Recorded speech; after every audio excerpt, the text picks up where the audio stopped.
The air in the living room was teeming with a heat that clung to my skin, viscous and restless as shadows draped us in a velvet haze. I could attribute the liquor to the slow burn that was coursing through me, eroding every inhibition. However, the reality was that Jasper was splayed in the recliner next to me. His presence, a magnetic pain I was unable to disregard, my body's throbbing sensation, which was exacerbated by the way his leg rubbed against mine. The faintest whisper of hair caressing my arm as I kneeled by the coffee table, where we had been imbibing all night, faded into laughter. A silence that is charged and implores for something to shatter it. I felt the pull recklessly urgent as his legs extended out on the recliner footrest, lazily and inviting. I leaned in, my lips hovering over the taut curve of his calf, and pressed down a slow, deliberate kiss that sent a jolt through me. His warmth permeated me. The faint tickle of hair against my mouth ignited an appetite that I had not yet identified. He remained motionless, and the stillness only served to fuel me.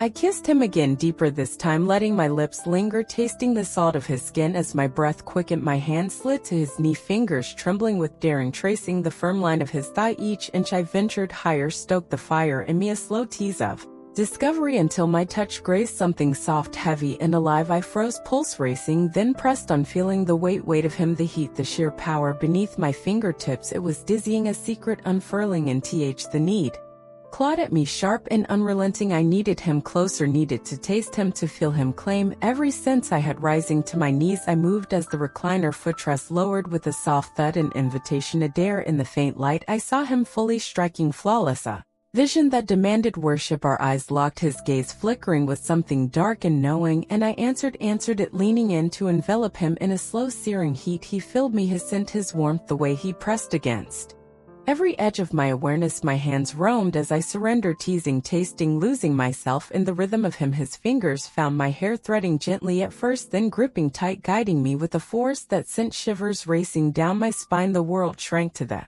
draw of his hands, the pulse of him against me. I briefly retreated from the electric edge of complete surrender, long enough to hear his raw voice murmur the answer. His response was a shift, a spark of wildness. His grip tightened, compelling me to return, and the tempo surged urgently and unrelentingly, a dance of heat and need that left me breathless. It built, spiraled, and then crashed over me in a rush, a sharp, searing flood that I well welcomed. When it stopped, I lingered, pressing a final tender. I lay there, his taste still alive on me, a quiet fire that carried me into sleep. Touch him before retreating to the couch. Silence fell, thick with the echo of what we had shared that night with Jasper, its shadowed heat, unspoken draw.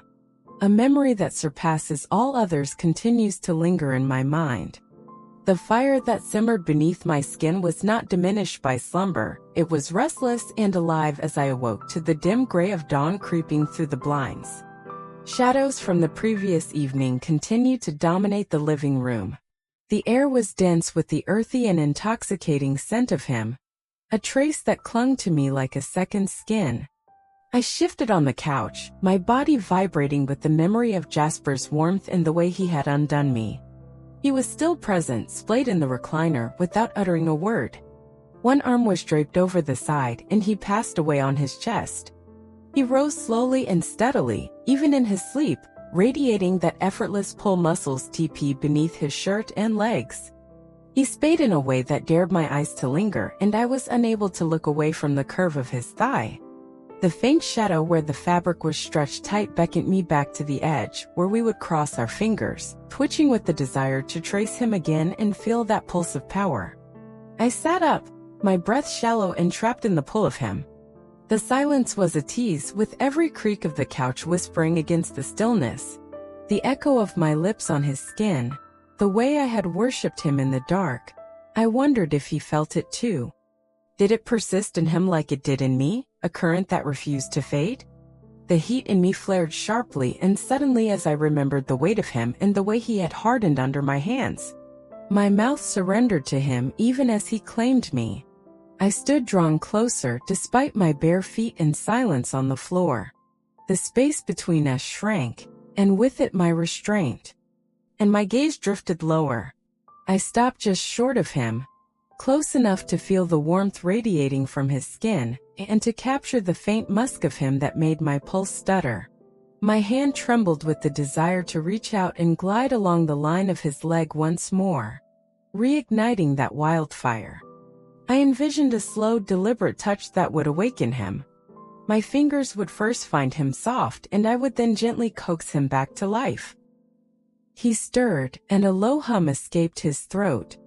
I was seized by a sensation of being seen as his eyes fluttered open and heavy-lit, locking onto mine with a gaze that pierced through the haze.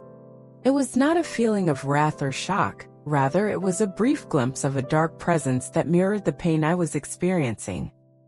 His lips parted, and I felt a gentle caress run down my spine as he exhaled.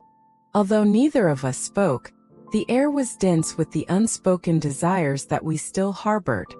My hand was drawn to his thigh by an unspoken pull, and I fell to my knees beside him before I could stop it. A quiet flex sent a shiver coursing through me as his muscle tensed beneath my palm.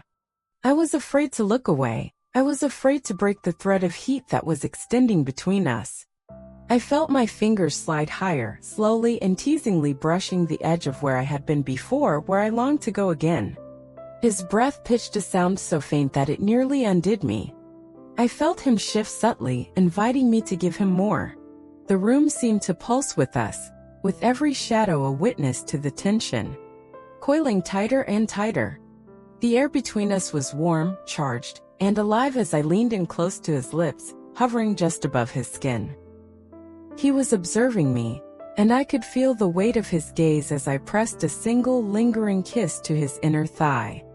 His hand moved slowly and deliberately, threading through my hair without pulling, just resting there.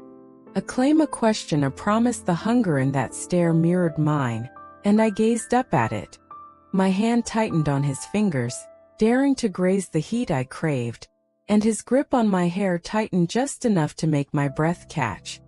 Time stretched suspended in that moment as the world narrowed, and the press of my skin against his was the thrum of want that bound us. Eli's voice was rough with sleep and something deeper, and it was a spark to dry tinder. He whispered my name low and unguarded, and a surge of emotion passed through me. A wave of heat that pulled me low and insistent. I refrained from responding with words that were unnecessary. I leaned in again, allowing my breath to fan over him and allowing my touch to speak where my voice could not. The morning stretched on and we remained there, locked in a dance of heat and shadow, each touch a thread that would weave us closer. Jasper's scent, strength and silent draw captivated me, and I willingly surrendered to it, pursuing the edge we had discovered and refusing to relinquish it. Like what you heard, there's plenty more heartbreak and secrets to come. Hit like, subscribe, and stay curious with Tangled Truths.